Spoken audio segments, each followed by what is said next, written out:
This summer, meet the magical mermaid at VGP Marine Kingdom from April 12th till May 31st, 2024. Salem மாவட்டம் எடப்பாடியில் கனமழை பெய்து குடியிருப்பு பகுதிகளுக்குள் மழைநீர் புகுந்திருக்கிறது. மேலும் ஜருகுமலையில் வரலாறு காணாத வகையில் வெள்ளப்பெருக்கு ஏற்பட்டுள்ளது. கூடுதல் விவரங்களை வழங்குவதற்காக செய்தியாளர் மோகன்ராஜ் இணைந்திருக்கிறார். மோகன்ராஜ், ஜருகுமலையில் ஏற்பட்ட வெள்ளப்பெருக்கினால் என்னென்ன பாதிப்புகள் ஏற்பட்டிருக்கிறது, விவரம் என்ன? சக்தி, கோடை காலத்தில் பார்த்தோம் அப்படின்னாக்கா சேலம் மாவட்டத்துல ஒரு கடுமையான வெப்பம் நீடித்து வந்தது. அதாவது இந்திய அளவில் 3ஆம் இடம் சேலம் மாவட்டத்திற்கு என்ற ஒரு வெப்பநிலையும் பதிவாகி இருந்தது கடந்த சில நாட்களுக்கு முன்னாடி பார்த்தோம். தற்போது அந்த நிலை அப்படியே மாறி கடந்த சில நாட்களாக மாவட்டத்தில் பரவலாக பெய்து வரும் கனமழை காரணமாக வெப்பம் தணிந்து ஒரு குளுமையான சூழல் உருவாகி இருக்கிறது. இது ஒரு புறம் இருந்தாலும் கூட இந்த மழை நேரத்தில் தாழ்வான பகுதிகளில் வெள்ளம் சூழ்ந்து வாகன ஓட்டிகள் அவதிப்படக்கூடிய மற்றொரு நிலையும் சேலத்திற்கு தற்பொழுது ஏற்பட்டிருக்கிறது. குறிப்பாக எடப்பாடி பகுதியில் இன்று பெய்த கனமழை காரணமாக சாலைகள் முழுவதும் வெள்ளக்காடாக மாறி 2 சக்கர 4 சக்கர வாகன ஓட்டிகள் பெரும் சிரமத்தை சந்திக்கக்கூடிய ஒரு நிலை ஏற்பட்டது. பல்வேறு பகுதிகள் எடப்பாடி நகரின் பல்வேறு பகுதிகளில் தாழ்வான சாலைகளில் இது போன்ற ஒரு நிலைதான் ஏற்பட்டிருக்கிறது. இது ஒரு புறம் இருக்க, சேலம் மாநகர எல்லையை ஒட்டிய ஜருகுமலை பகுதியில வரலாறு காணாத அளவிற்கு பெய்த மழை காரணமாக காட்டாற்று வெள்ளம் பெருக்கெடுத்து ஓடக்கூடிய ஒரு நிலையும் இருக்கிறது.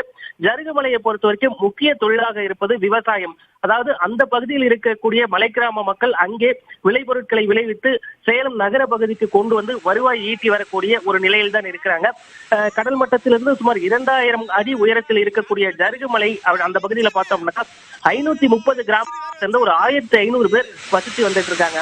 இந்த சூழல்ல தான் அந்த பகுதியில கடந்த சில நாட்களாக மழை பெய்ததோடு நேற்று இரவு பெய்த கனமழை காரணமாக தற்பொழுது கடுமையான வெள்ளம் ஏற்பட்டு அந்த வெள்ள நீரானது தென்னீராக ஓடக்கூடிய ஒரு காட்சிகளை தான் பார்த்துட்டு இருக்கோம். இந்த வெள்ளம் காரணமாக அப்பகுதியில் பயிரிடப்பட்டிருந்த சாகுபடி செய்யப்பட்டிருந்த விளைபொருட்கள் மழை வெள்ளத்தில் அடித்து செல்லப்பட்டதாகவும், அதே போல 2 மாடுகள், பல மரங்கள் இது போல மழையில் அடித்து செல்லப்பட்டதால் அப்பகுதி மக்கள் தெரிவிச்சிருக்காங்க. இதுவரைக்கும் இப்படி ஒரு மழையை அப்பகுதி மக்கள் பார்த்ததில்லை அப்படிங்கிறதா சொல்றாங்க. ஜருகுமலையை பொறுத்த வரைக்கும் கடந்த சில ஆண்டுகளுக்கு முன்பு யாராலும் கண்டு கொள்ளப்படாத ஒரு பகுதியாகவும் சாலை வசதி கூட இல்லாத ஒரு நிலையில் இருந்த ஒரு பகுதி. சமீபத்தில் மாமன்னன் திரைப்படத்தின் பல காட்சிகள் அந்த இடத்தில் பதிவு செய்யப்பட்டது குறிப்பிடத்தக்க விஷயமா இருக்கு. சேலம் மாவட்டத்தை பொறுத்த வரைக்கும் பல இடங்கள்ல இது போற ஒரு சூழல், அதாவது ஜருகுமலையில் ஏற்பட்ட அந்த வெள்ளப்பெருக்கு தான் சற்று நேரத்துக்கு முன்பாக சேலம் நாமக்கல் தேசிய நெடுஞ்சாலையில் மழை வெள்ளம் தேங்கி வெள்ளக்காடாக மாறியதற்கு ஒரு காரணமாக கூறப்படுகிறது.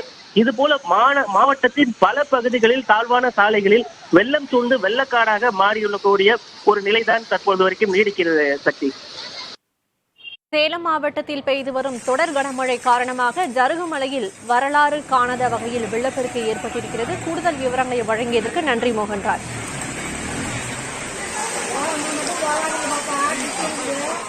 This summer, meet the magical mermaid at VGP Marine Kingdom from April 12th till May 31st, 2024.